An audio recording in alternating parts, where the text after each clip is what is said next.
জিলহজের প্রথম 10 দিনের আমল, ইবাদত, নেকামল, ভালো কাজ, এটা আল্লাহর কাছে এত প্রিয়, অন্য কোন সময়ের আমল ইবাদত, অন্য কোন দিনের আমল ইবাদত আল্লাহর কাছে এত প্রিয় না।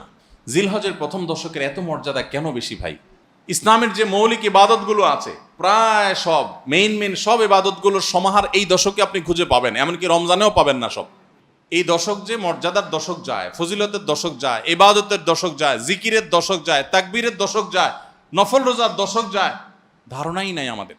যাদের কোরবানি করার ইচ্ছা আছে তারা জিলহজের চাঁদ ওঠার আগে আগে জিলকদ মাসের শেষ দিনের মধ্যে তাদের হাতের নখ, চুল, গোফ, অবাঞ্ছিত লোম এগুলো সব কেটে পরিষ্কার করে ফেলবেন এবং এই দশক আর সেগুলোতে হাত দিবেন না।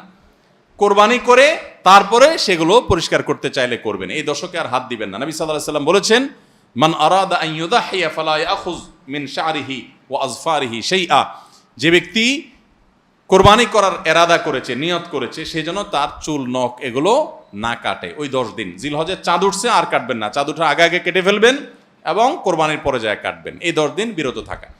তবে অন্য আরো বিভিন্ন রেওয়ায়াত থেকে, বর্ণনা থেকে বোঝা যায় যে এই আমলটা শুধু যিনি কোরবানি করবেন তিনি নয়, যিনি কোরবানি করবেন না, কোরবানি করার সামর্থ্য নাই, তিনি এই আমল করতে পারেন, তাহলে আল্লাহ তাআলা তাকে কোরবানি করার সওয়াব দান করবেন।